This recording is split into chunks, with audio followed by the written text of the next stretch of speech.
अस्सलाम वालेकुम dear students and parents. मैं हूं आपका मेज़बान शाह फैसल और आप देख रहे हैं Faisal Dewan TV. Dear students, I welcome you all to the lecture number 6 of theory of automata and formal languages. Before we start our lecture number 6 of this course, let me give you some recap of the lecture number 5। पिछले lecture में हमने जो चीज़ें discuss की वो थी regular expression, किस तरह से हम रेगुलर एक्सप्रेशन के लिए रिकर्सिव डेफिनेशन लिख सकते हैं। इसी तरह से हमने कुछ एग्जांपल स्टडी की रेगुलर एक्सप्रेशन की। होप्स हो कि वो सारी एग्जांपल्स आपको समझ में आ गई होंगी। आज के लेक्चर में मज़ीद कुछ एग्जांपल्स हम स्टडी करेंगे। तो सबसे पहले जो इम्पॉर्टेंट एग्जांपल है वो है इवन लैंग्वेज की। तो इवन लैंग्वेज में क्या होता है कि आपके पास जो नंबर ऑफ़ एज होते हैं वो भी इवन होते हैं, नंबर ऑफ़ बीज जो होते हैं वो भी इवन होते हैं। अगर आप इसकी डिस्क्रिप्टिव लैंग्वेज डेफिनेशन को देख लेते हैं तो आपके पास ये सामने लिखा है lambda double A double B double A double A double A double B and so on. तो ये आपके पास डिस्क्रिप्टिव डेफिनेशन आ गई है इस लैंग्वेज की। अगर आप इसकी रेगुलर एक्सप्रेशन लिखना चाहें तो यहाँ से आप क्या करेंगे, डबल ए प्लस डबल बी, फिर आप करेंगे a b plus b a. ठीक हो गया। फिर आपके पास डबल ए प्लस डबल बी उसका होल क्लोजर ले लेना है और फिर आपने a b plus b a दोबारा से लिख देना है।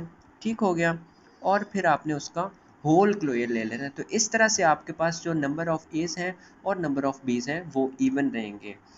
फिर नेक्स्ट हम स्टडी करते हैं कि रेगुलर एक्सप्रेशंस की इक्वलेंसी कब होती है और क्या होती है। तो यहाँ पर डेफिनेशन है इसकी एक्विवेलेंट रेगुलर एक्सप्रेशंस की।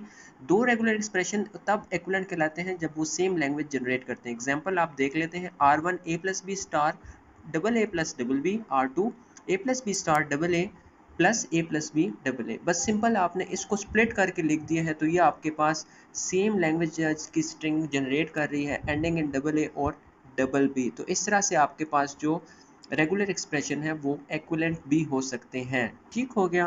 तो ये सिंपल आपके पास नोट है कि किस तरह से आप जो स्टेप नंबर 2 है इसके लिए रिकर्सिव डेफिनेशन भी लिख सकते हैं। ये रूल सारे सेट कर दिए गए हैं, ये बस आपने एक नज़र देख लेने हैं, ज़्यादा इंपॉर्टेंट नहीं है, इनकी प्रोमिनेंस इतनी ज़्यादा नहीं होती।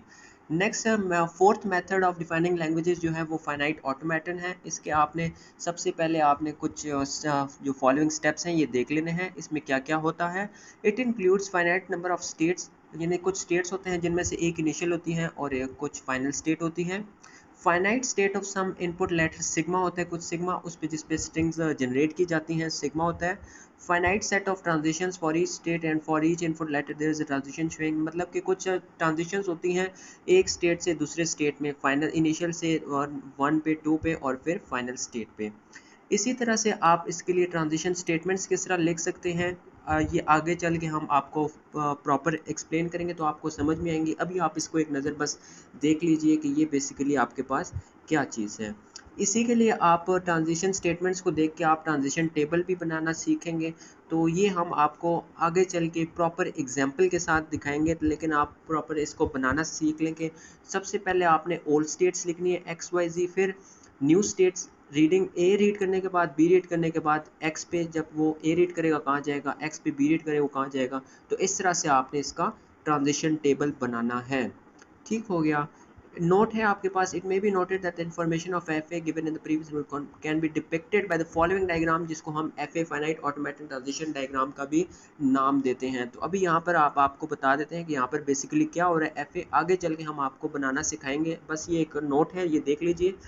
तो इसका जो रेगुलर एक्सप्रेशन बनेगा ए प्लस बी स्टार क्लोयर, मतलब ये ए पे स्टार्ट हो रहा है। आगे हम आपको बता देते हैं, ये देखें ए पे स्टार्ट हो रहा है ए प्लस बी स्टार। तो इस तरह से आप एफ ए जनरेट करेंगे। आपके पास हो सकता है एफ ए गिवन हो और आपको से पूछा गया हो कि आप इसकी रेगुलर एक्सप्रेशन लिखें, या हो सकता है आपको रेगुलर एक्सप्रेशन गिवन हो, आपसे कहा गया हो कि आप इसकी एफ ए बनाएं। वो आगे चल के हम आने वाले लेक्चर्स में आपको प्रॉपरली एक्सप्लेन करेंगे। ये बस एक छोटा सा ओवरव्यू है, आप ये ले लें। Summing up our today's the lecture number 6, हमने स्टडी किया regular expression of the even language difference से हमने देखा कुछ एक्विवेलेंट रेगुलर एक्सप्रेशंस देखी, some product lower of the regular expression देखा, इंट्रोडक्शन टू एफए देखा, डेफिनेशन देखी एफए की, उसके कुछ जो स्टेप्स हैं वो देखे, ट्रांजिशन टेबल देखे और ट्रांजिशन डायग्राम हमने देखा कि किस तरह से आप बना सकते हैं। एक ओवरव्यू हमने दिया आपको। तो ये हमारी आज की वीडियो थी जिसमें हमने आपको कुछ एफएस का ओवरव्यू दिया, ट्रांजिशन डायग्राम, ट्रांजिशन टेबल का। तो फिल वक्त के लिए अपना ढेर सारा ख्याल रखिएगा। अल्लाह हाफिज़।